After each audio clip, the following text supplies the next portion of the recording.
Si tu es en classe de terminale D, reste qu'à la fin de cette vidéo, je vais te donner une méthode pour pouvoir bosser facilement la philosophie et la matière française. Pour la philosophie, il y a certaines personnes qui ont du mal à bosser la philosophie lorsqu'ils sont en série D, précisément en terminale D. Pour bosser la philosophie en terminale D, la méthode que moi j'utilisais personnellement, c'était le boileau. Le boileau, tout le monde connaît le boileau, mais j'avais une manière de faire. Le fait qu'il y a des personnes qui se disent ils ne savent pas comment retenir des citations, ils ne savent pas comment bosser telle citation, ils vont se dire que peut-être ils doivent bosser 2 citations par jour, 4 citations par jour, 5 citations par jour ou 3 citations par jour au fur et à mesure pour finir avec combien de citations à la fin de l'année scolaire avant l'examen.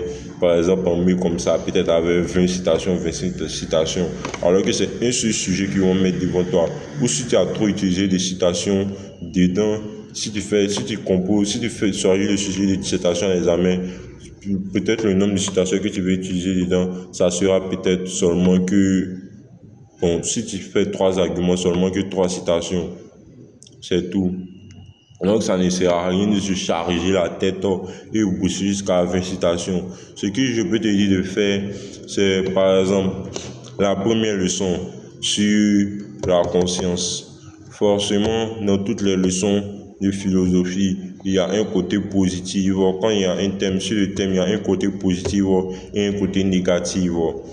Pour les leçons qui parlent, je sais pas, j'ai oublié le titre, en tout cas ça parle de la conscience. Le côté positif c'est quoi? La conscience, et le côté négatif c'est l'inconscient. Au lieu de t'embrouiller, bosser plusieurs citations par jour, et dans ça tu vas rester, il y a des leçons où tu vas pas bosser des citations. C'est mieux, tu vois, à chaque fois, par exemple la première leçon sur la conscience, c'est le côté positif, inconscient, c'est le côté négatif.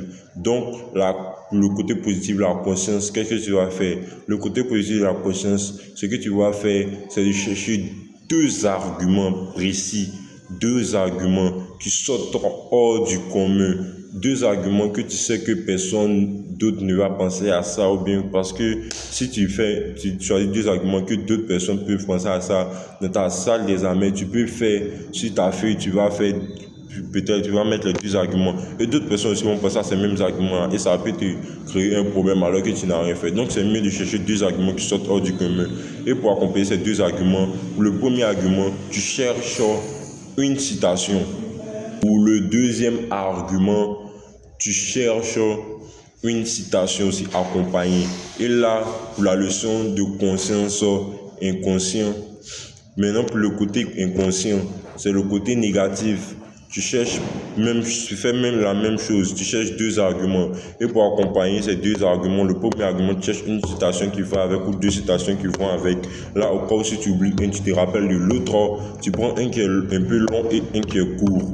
Maintenant, pour le deuxième argument, tu fais la même chose. Tu prends 2 citations, un qui est long et un qui est court. Là, au cas où si tu as oublié celui qui est long, tu utilises celui qui est court. Et là, à la fin de cette leçon, ça te fait combien de citations que tu as retenues seulement? Seulement que si tu as bossé 2 citations pour le côté et 4 citations pour le côté positif, c'est-à-dire pour ton premier argument 2 citations, pour ton deuxième argument 2 citations, et pour le côté inconscient, le côté négatif, c'est à bosser 2 citations pour le premier argument et 2 citations pour le deuxième argument. Ça te fait un total de 8 citations à la fin de cette leçon. Simplement, au lieu de te casser la tête et prendre 10 citations à chaque fois, à chaque leçon.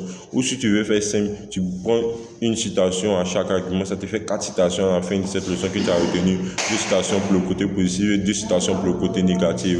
C'est comme ça qu'on fait. Donc, c'est ce que tu dois faire pour le côté de philosophie.